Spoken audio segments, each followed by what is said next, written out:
Bracketology presented by Dave Campbell's Texas Football, breaking down the 2021 UIL Texas High School Football Playoff brackets. I'm Greg Tupper. This is Class 6A Division 2, where I think you could have a little bit of chaos as things go on.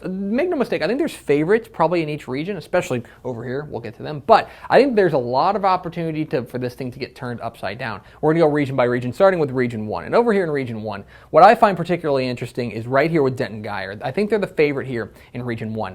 And yet, this first round matchup with Flower Mound provides a very big challenge. Going up against Nick Evers and a Flower Mound offense that's really feeling it right now. Keep an eye on them. I think that El Paso Eastlake is probably the best opportunity for an El Paso team to make a run in Class 6A. At the bottom half of the bracket, this Prosper Flower Mound Marcus game will tell us a lot. I think that Grand Prairie is flying under people's radar. This bottom half of the bracket feels wide open. It feels like anybody's ball game here. This is the dirty side of the bracket. And so for Guyer to make it through, they're going to have to certainly earn it, especially with the way that things broke out. Let's move on to Region 2 now. And in Region 2, I think that a lot of the focus is going to be on this bottom half of the bracket, but I want to start up here for a moment. Garland is flying under people's radar somehow at 10-0, and I think that what they do offensively with Sergio Perez at the quarterback spot and those big-time playmakers they have on the outside, they're going to be dangerous. I worry about their depth as things go on, and that could be a challenge in the round one against a good Tyler Legacy squad. Keep an eye on them. Bridgeland, of course, hashtag Maximum Bears, but they've got Connor Wigman back, but they get a big test right out of the gates with Klein Collins. They have boom or bust potential. I think they could win the whole region. I also think they could get bounced in the first round. A lot of intrigue there. Cedar Hill, can they figure things out offensively? That's the real question. Bottom half of the bracket is where things get really interesting here. Rockwall Heath, the offense has been absolutely unbelievable. Can the defense make those steps that they need? They absolutely need to find things defensively. Kind of same thing goes for Cy Park, right? Cy Park is a team that runs the wing tee. They do it extremely well. Harold Perkins, one of the best players in the state, but can they get that defense back in rhythm? Keep an eye on Temple as well. I think Samari Howard is a star. They've got playmakers all over the field, especially on the defensive side as well. I think they're a bit of a sleeper here in Region 2. So a lot of fun here coming in Region 2. Let's now matriculate over to Region 3.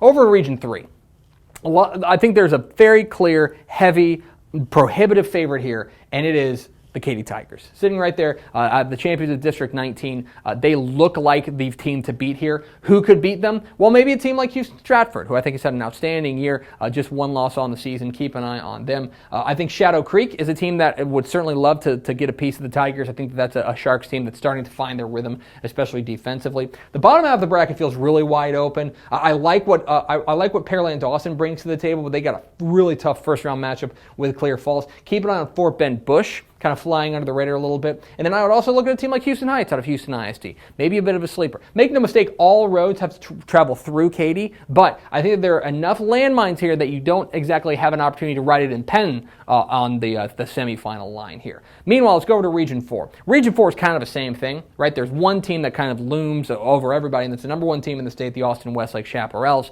who have looked every bit the part of the number one team in the state. But they're going to have to earn their way through. A second round matchup potentially with undefeated San Antonio Johnson is not going to be a cakewalk. They'll be the favorite over anybody at the bottom half of the bracket, although keep an eye on unbeaten Harlingen South. Israel Gonzalez certainly should be up for Coach of the Year in Class 6A. Top half of the bracket is where things get really interesting. I think this first round matchup between Steele and Brandeis is very intriguing.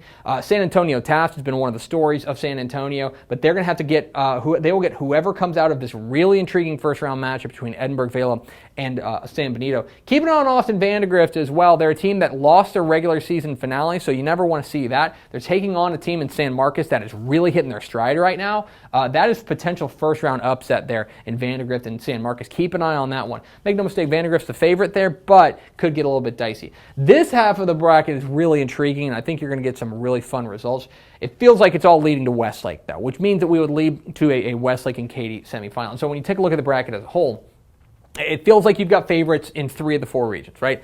Denton Guyer is a favorite over here. A couple teams that could knock them off here, but overall I feel like they are probably the favorite here. You've got Katy and you've got Westlake here. Could lead to an absolutely boffo semifinal. And then the bottom half here, Region 2, I mean, who knows, right? I think Rockwall Heath and Cy Park are certainly the favorites to come out of Region 2, but it really could be anybody's ball game in Region 2. That's what's going to be a lot of fun here in the 6A Division 2 bracket. Of course, we'll have you covered every step of the way at TexasFootball.com.